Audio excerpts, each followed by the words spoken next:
What is up, guys? Back at you once again. It is ya boy, Chin, that freaking Mark, here to talk about some graps. So you know what? Let's just talk about some graps.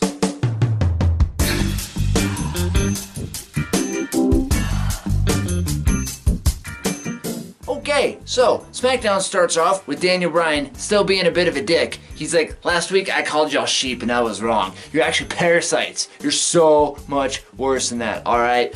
Mustafa Ali comes out because they have a match tonight. Hell yeah, Smackdown Live, by the way. Mustafa's all like, bro, what happened to you, man? We literally all would look up to you in the backstage. DB, Daniel Brizzle, the man. Yeah, and what, you're just kind of an asshole now. Daniel Bryan's like, I'm not an asshole, but you know what? These people don't deserve this hot fire of a match between you and I that we would go and ensue upon. So yeah, they don't deserve it. Also, hey, by the way, Mustafa Ali, what kind of car do you drive?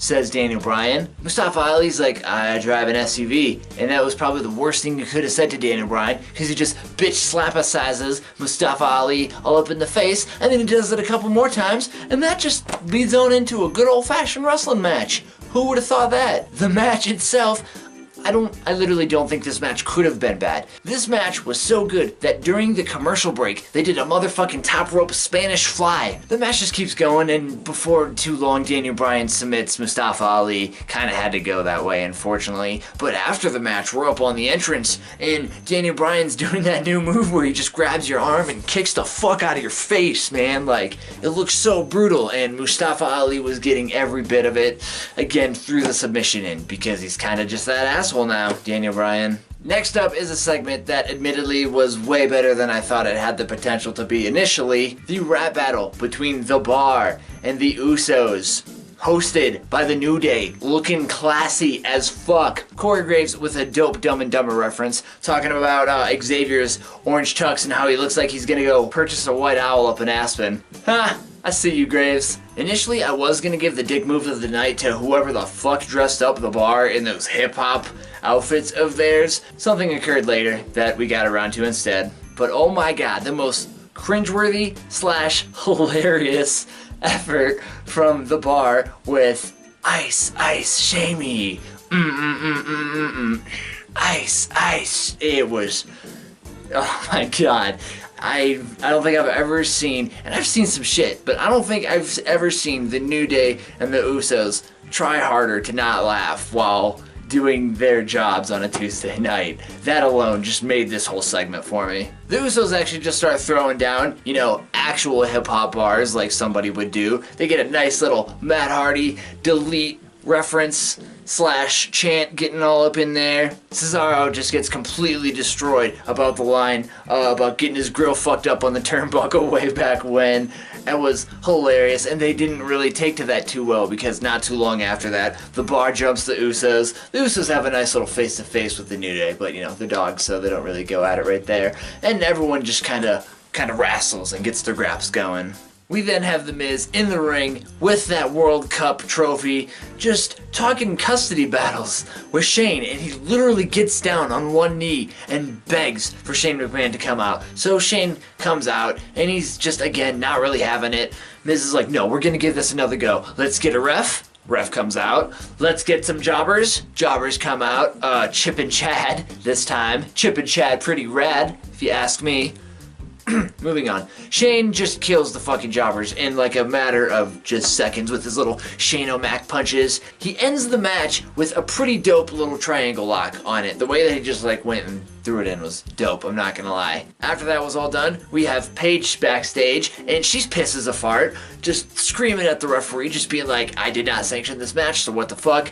He's like, no, Miz said it's cool, it's all good. Jobbers come in, and they're like, hey man, can you like sign our checks or whatever the hell, because Miz said we're gonna get 5 G's out of this. And then, guess what happens? That is right, we get around to that dick move I was talking about earlier, and what does Paige think about those jobbers getting paid? Not today, you assholes! She rips it up. After that move of particular dickness, we have Orton in the ring, flapping his gams about some bullshit. Mysterio comes in and kicks the shit out of him with a chair. So that was the best part of this whole segment. Not sure if you guys can tell, but I usually give Randy Orton about 0 dimes worth of my attention when it comes to just him in general. Pass. Next up, a match I never knew I wanted so bad. Jeff Hardy and Rusev versus Shinsuke Nakamura and Samoa Joe. Here's the thing. Before the match started, Carmella and R-Truth came out for a dance break, and usually I don't mind that, and maybe I'm just saying this because my childhood favorite wrestler is Jeff Hardy, and I always get pissed when people fuck with him, but they came out, did their dance break, and like Jeff Hardy got distracted, and then that just led to him getting like kicked in the back of the fucking head, and that's how the match got started. Not the best start for the match, but don't worry, because it all got better once Rusev got a hot tag, came in, and just started crushing shit all over. I was like, holy crap, they actually might win this thing. Then you know what happens? Rusev Machka kicks the fuck out of Shinsuke Nakamura. It looked brutal, and they win. I didn't think it was gonna happen. I thought for sure the heels were gonna go over, but I was pleasantly surprised. Thank you, SmackDown.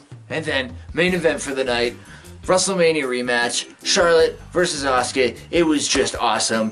Just a couple things especially that were awesome. Well, I guess it wasn't awesome, but Charlotte took one hell of a suplex bump. It definitely took her a second to kind of like get her tracking back on there, but she got it. My favorite spot of the whole match probably had to be the part where Charlotte just goes for a spear on Asuka, and then Asuka just like kneed her in the fucking gut. Oh my god, it looks so dope. There was an Asuka lock that led to the outside of the ring, and Charlotte was just kind of feeling threatened, so she got a callback to grabbing a kendo stick and just beat-sizing people, but it didn't last because everyone kind of got like their whippings with the kendo stick. Becky got her round, Charlotte got her round, Asuka got the most out of anyone. She was just wailing on him, and I was just loving it. I had a big old shit-eating grin on my face the whole time. And the episode of SmackDown just ends with Asuka standing tall and winning. You have no clue how much I will jazz myself if that is actually the result we get at TLC. Oh my Lanta. You guys, and once again, it has been ya boy, Chin, that freaking Mark, here to talk about some graps. I cannot wait for TLC. I am so glad that I took the day off to see just Charlotte, Becky, and Asuka in a tables, ladders, and chairs match. It is going to be amazing. I cannot wait. I cannot wait. I cannot wait. I cannot wait.